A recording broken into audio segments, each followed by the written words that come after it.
options. So how do you get your guests into your properties?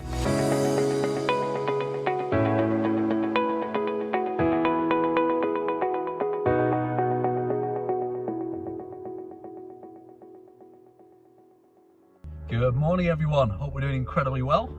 So this morning was number one in the series of SA Basics, so Serviced Accommodation Basics. A lot of people send me a lot of messages asking me questions about serviced accommodation. Obviously we onboard a lot of properties with people that might be new to the industry, and the idea of this series really is to give people the answers to those sorts of questions that I regularly get asked. So it's quite sunny this morning. I've got sort of like a sunline here. Yeah, so we're going to start with entry options. So how do you get your guests into your properties? So I've got 4 techniques, 4 tactics, 4 options that you might want to consider. This isn't exhaustive. There are any number of ways, from keys under plant pots to the next door neighbour meeting them or whatever. But these 4 are the ones that I tend to recommend, tend to work. So without further ado, number 1. The first option is key safes. I'm a big fan of key safes. The vast majority of our properties operate using key safes. And you can put them in all sorts of different places. The way I tend to work it is that I want them to be easily found by our guests, but not obvious to anybody walking past. And that generally works. So it might be that you have it at the back of your parking space, or around a corner, or on the rear side of a gate that's not locked. You might have it down by the floor, sort of just behind a bush or something like that. It depends now, of course, what sort of property we're looking at. And we need to be mindful that if you're in a leasehold building, even if you have the permission of the freeholder, they may not be happy with you nailing a key safe next to their front door. That's pretty common. So often you need to find somewhere that's less obvious. With key safes, I tend to use the master ones. They're good, they're not infallible. I have had key safes broken into, but it's very, very rare. Over the last 3 years operating God knows how many properties, I think we've had 2 broken into. So it's very, very rare. I mean, we're talking thousands upon thousands of stays, and 2 were broken into. For that reason, make sure that on your keys there's nothing that identifies your apartment, of course. We've recently had some key rings printed with direct booking stuff and that sort of stuff, but we've been very careful not to put our branding on it. It's the right colours, but it's not no brand name, no website, no phone number. And that means that if anybody finds those keys, it would be fairly difficult for them to put 2 and 2 together and find the right apartment. I mean, naturally, guests will lose keys from time to time. So yeah, a standard key safe is a really good option and works in probably 95% of properties. But if that doesn't work for whatever reason, another good option with key safes is to use the padlock key safes.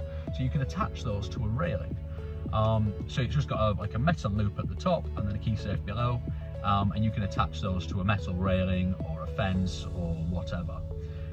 So that's worked well for us in some places. Slightly easier to get off. A pair of bolt cutters will have those away. And when we attach one to a railing outside a block of apartments, that exact thing happened. I suspect it was the management company. So something to be aware of if you're going to use one of those. Again, you want it to be fairly inconspicuous. You don't want it to be attached right next to the front gate, for example, to the property. So that's key safes. Key safes, like I say, really good option, works for the vast majority of properties. The second option is Key Nest. So Key Nest is a company who basically they work with lots of small shops, petrol stations, they work with the Amazon lockers, and you pop your keys in there, you get a code and you give it to your guest. The guest then goes into the shop, the Amazon locker, wherever, provides that code, and they receive the keys. A couple of things to note on that.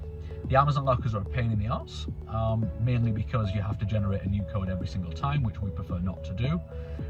We would use one code and we would use that for a couple of months and then we would change it. The reason being is that the keys are rarely there. They're generally in guests' hands or with our cleaners. So there's only a very small window where that code, even if you know it, is actually going to work. Then The other thing to bear in mind is obviously not all shops are open 24 hours, and that might not be suitable for your property. Be mindful as well of holidays. So for example, you get somebody wanting to check in Christmas Day, or for example, we had a problem over Eid where the shop was shut and somebody wanted to check in. Those things happen, so just be mindful of big holidays, and when they come up, make sure that you speak to Keynest and find out what's going to be happening. Generally for me, I'd want a shop to be open at least till midnight. Some places are open 24 hours. So again, really good option. That's about £22 a month, I think. Their customer service tends to be really good. The system tends to work really well, but it does rely on the people working in the shop knowing what they're doing. And so if you have a shop with a new member of staff, or a shop that's just disorganized and just haven't trained their staff properly, you can encounter issues. Next, and this is something we haven't really done very much, but I've got one coming up at the moment, so I thought it worth mentioning, is that we've all organised our own sort of Keynest. We have organised for a local taxi company who are 24 hours to hold on to our keys. I guess we'll pick them up from there. It's just around the corner from the property. Now that could be it could be a taxi company. We've done it with cafes before, or pubs. Hotels probably not as keen to do it for you. But yeah, if you find somebody that's able to hold on to your keys for you and give them to your guest, obviously you just need some sort of verification process in there. I would do what Keynest do and just provide the guests a code, provide the people that are holding the keys a code. If somebody asks for the keys and provides the code, they're golden. So that's a really good option. And the last one, and last by no means least, is personal meet and greets. Personal meet and greets can be great if you're in a leisure property, or if you're in a property that's sort of higher value. I'd probably think more about that. But if you're in a cheap contractor property, I probably wouldn't. The reason being is it does provide a better service, but it does come very much at a cost. You're talking £15 or £20 for someone to wait around and pass the keys to the guests. And hopefully that gives you a good idea of how to get your guests into the properties. So that's it from me this morning. Quite a short one, just really going over, again, like I say, the first part of our SA Basics series, and there will be more SA Basics coming up over the next few days and weeks. Hope you're having an amazing day. Happy Thursday to you, and I will catch you soon. Cheers, guys.